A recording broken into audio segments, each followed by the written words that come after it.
Salut à tous, c'est Greg et Dimi, et aujourd'hui nous allons vous présenter nos pops de Wetmore Forest. C'est parti. Les Wetmore Forest, peut-être vous ne connaissez pas parce que ce n'est pas une licence forcément très connue car c'est Original Funko. Ce sont des personnages qu'ils ont créé eux-mêmes, tout un univers sur une genre de forêt enchantée avec différentes créatures assez mignonnes. En plus des Funko Pop, nous avons aussi plein d'autres produits Wetmore Forest tels que des livres, jeux de société, puzzles, peluches ou autres, mais plus pour les enfants. On commence avec la première créature et c'est Pickles, le petit monstre qui ressemble un peu à un lapin. Alors il faut savoir qu'il y a plusieurs séries, on a déjà 7 collections là où au total il y en a 6 différentes. Voici notre petit monstre Pickles, alors il est tout vert. Et ce que j'adore dessus, c'est l'aspect un peu poil qu'ils ont fait. Ils ont créé un certain volume de poil pour montrer vraiment le poil en volume. Puis vu qu'il est vert, je pense que dans la forêt, il peut se camoufler assez facilement. Carrément. Et ce qui est super drôle, c'est que bon, il a une grosse tête de pop et il a surtout une grosse bouche. C'est fou avec ses petites dents qui ressortent. Il est trop mignon. Moi j'adore ces petites cornes là, on dirait du glaçage de cupcake. J'ai pas faim, mais c'est trop mignon. Puis même sa petite pose, non franchement il y a plein de petits détails. Ce qui est pratique aussi, c'est sa queue qui permet du coup de tenir la pop debout. Démonstration. Là ça tombe. Non, voilà, nickel. Tombe pas. Et puis ouais, ses oreilles, enfin franchement, c'est statique, mais ça fait un petit peu de mouvement. Non mais il est vachement mignon avec son petit bidon, il a aussi des petites griffes sur les pattes, les 4 pattes même s'il tient debout c'est des pattes. Et il est trop mignon, franchement j'adore trop. Deuxième créature qu'on va présenter c'est Grumble. Alors ils ont toujours des noms super faciles à prononcer dans cette collection. Et d'ailleurs là on arrive sur une autre collection où il y en a un petit peu plus dedans. Regardez comme il est, mais trop beau. Franchement, là, on a vraiment affaire à une créature un peu indescriptible, je trouve. Enfin, on dit pas, on va pas dire ouais, c'est plus tel animal ou tel animal. Moi, je dirais encore un lapin un peu, parce que si on regarde bien les oreilles, il a des grandes oreilles, mais cette fois-ci, elles tombent. Ouais, mais il est rayé comme une genre de, je sais pas, de raton laveur ou un truc comme ça. De toute façon, c'est pas censé représenter un animal existant.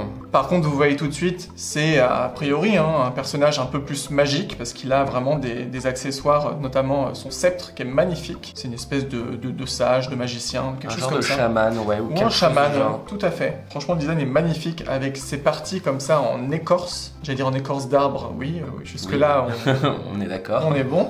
Le bout de bois, enfin, ça fait vraiment, là, aspect forêt, quoi. On voit sa grosse cape en mousse ou en feuille, je sais pas trop. On dirait peut-être une espèce de mousse, moi, je dirais. Je pense de la mousse. Puis même, il a aussi un petit bandeau. Enfin, en fait, ça lui permet de tenir son masque. Ce qui permet de tenir le masque, exactement. Fait en feuille, attention. Franchement, je trouve ça mais juste adorable. Moi, ils y ont pensé. Ouais, c'est logique, quoi. Il a aussi un petit collier bleu. Ouais, moi, ça me fait penser à celui de Pocahontas. Alors, pour ça, j'aime bien le clin d'œil. Et puis après, pareil, encore l'effet des poils comme ça, du pelage. Très bien fait. Ouais. Super beau. Et même derrière, on voit quand même le rose de ses oreilles. Donc oui, ça doit être un lapin, t'as raison. Une espèce de lapin, enfin un peu le même style de créature. Il a des longues oreilles comme les lapins, sauf qu'elles tombent. Elles sont pendantes, ouais. On l'a déjà dit, mais la pierre comme ça, brillante, vraiment avec les facettes brillantes, je trouve que ça rend super bien. C'est légèrement translucide à la lumière, on voit un peu à travers. Ah ouais, ça fait un petit côté un petit peu marron-vert. Non mais celui-ci il est vraiment magnifique parce qu'il a plein de détails vu qu'il a des objets. C'est ça qui le rend vraiment stylé. On passe à un registre un petit peu différent au niveau créature. Là on était sur des animaux poilus et trop mignons. Et là on va passer à, je connais pas le nom, Liverwort. Je pense que ça se dit Liverwort. Alors pour être sûr... Voilà, Liverwort. En français, ça veut dire hépatique. Qu'est-ce que ça veut dire ce qui a un lien avec le foie, comme l'hépatite C, etc. Alors, est-ce que les autres ont des noms en rapport? Ah bah, je sais pas. Alors, attends. Eh ben, on va chercher tout de suite. Grumble, ça veut dire plaindre. Alors, c'était un petit grognon, quoi, un genre de grincheux. D'accord. Peut-être pickle. Ouais, cornichon. Un lien avec les cornichons. Ouais, c'est bizarre. Parce qu'il est vert, bon. C'est vrai qu'on s'était pas posé de question si les noms vous avaient vraiment de sens ou pas. Mais hépatique, peut-être qu'il mange beaucoup. Ah oui, on dirait une genre de grenouille bizarre, ouais. Bon, on va l'ouvrir et puis on verra ça plus en détail. Effectivement, il fait un peu grenouille, crocodile. Et je suis un peu étonné parce qu'il a quand même un peu de poils. Ah ouais? Alors, il en a là. Il a une genre de coupe de cheveux en poils. Et si on regarde au niveau de ses avant-bras et de ses genoux aussi, il y a un petit effet poil. Oui. Je pensais qu'il était pas du tout comme ça parce que le reste, il a beaucoup d'écailles bleues. Pour moi, c'est un animal qui doit vivre plus dans l'eau. Je pense aussi. Je pense. Parce qu'on n'a pas vraiment d'infos sur les créatures. Il doit en avoir peut-être à travers les livres pour enfants. Mais à part ça, on n'en sait pas plus sur eux. Là, ce que j'adore, c'est sa grosse bouille comme ça. Vraiment le côté grenouille avec sa langue qui dépasse. Il a l'air d'être un petit peu bébête sur les bords aussi. Puis avec ses cheveux poils bleus comme ça qui dépassent, ça fait un petit peu... Enfin, il fait foufou quoi. Il a une coupe de foufou. Non mais le design est fou, franchement. C'est vraiment... ils ont fait un super boulot. Mais c'est vrai, c'est plus la grenouille que le crocodile. Parce que même les jambes... Ouais, mais regarde, il a les jambes pliées. Cette partie-là, en fait, ça fait vraiment crocodile. Aussi ventre de crocodile. Ouais. Bon, c'est des espèces de chimères, en fait. Et sa peau, ça fait un peu une grenouille aussi. Ouais, bon. C'est les deux, voilà. Vous avez compris un peu le concept assez drôle. Des Wetmore Forest. Et puis il a aussi une queue, pareil, avec un petit poilu bleu au bout. Enfin voilà, c'est vraiment le mélange parfait, même au niveau couleur. Il est vraiment mignon. Bon, là, on arrive sur une créature un peu imposante, quand même. Un peu particulière. Ah, merci, le nom. Oh, punaise. Saboud Moss Bottom. Alors, attendez. Google traduction. Aubier, c'est quoi ça, aubier? Partie tendre et blanchâtre qui se forme chaque année entre le bois dur et l'écorce d'un arbre. Bon, ah oui. On est dans la forêt. D'accord, c'est la partie la plus claire à l'intérieur d'un tronc d'arbre. Mais je pense comprendre pourquoi. J'expliquerai quand on l'ouvrira. Ok. Et l'autre mot, c'était... Moss Bottom. À mon avis, on va pas trouver parce que c'est un mot... Ouais. Ça doit être composé de 2 mots. C'est la mousse, tout simplement. D'accord. Bottom, c'est le bas. La mousse du bas, en gros. La mousse qui est en bas des arbres. Ouais.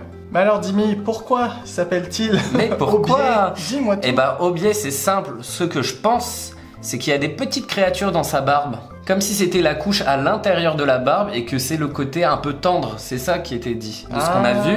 Et eux, ils vont à l'intérieur comme s'ils étaient sur la couche de... Ça a peut-être rien à voir, mais moi je l'interprète comme ça. C'est une interprétation, voilà, comme une autre. En l'occurrence, hein, comme tu as dit, il y a des petites créatures qui se cachent dans sa barbe et potentiellement, peut-être qu'il y en a d'autres qu'on ne voit pas. On ne voit pas, peut-être. Sinon, on reste quand même dans la même identité avec les effets de bois. Ce pelage encore, quoique lui, franchement, au niveau de son pelage principal, il est bien plus punchy, quoi. Il est plus saturé. Oui.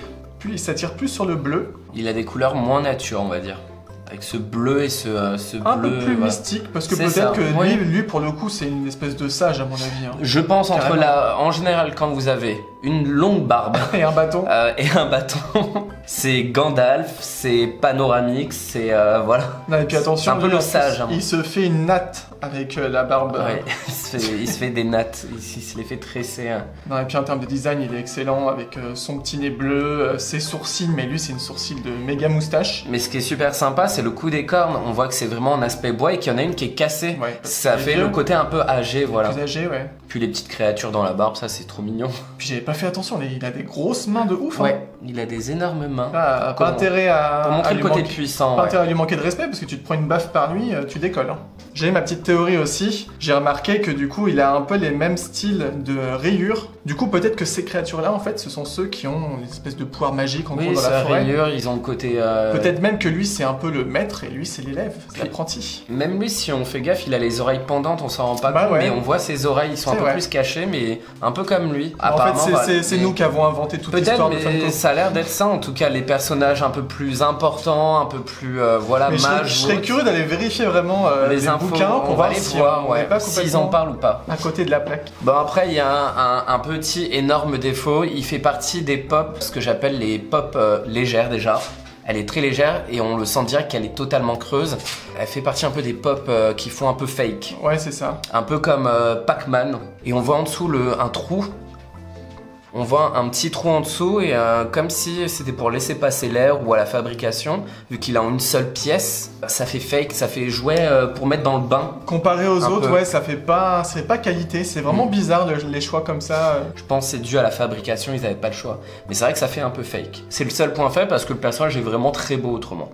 Et voilà pour cette présentation de nos pop des Wetmore Forest. On sait que c'est des pop qui sont très peu connus en France parce que déjà elles ont une certaine exclusivité sur le shop Funko ou sur des boutiques américaines et on ne les trouve pas en Europe. Et parmi toutes les collections que vous avez pu nous présenter, on a vu très rarement ce genre de pop alors qu'elles sont quand même assez magnifiques. Après c'est le fait que c'est une création originale de Funko et donc voilà, les gens préfèrent peut-être avoir des pop d'un univers qu'ils connaissent et qu'ils aiment. En tout cas, dites-nous dans les commentaires la pop ou les pop que vous avez trouvé vraiment sympa dans cette vidéo.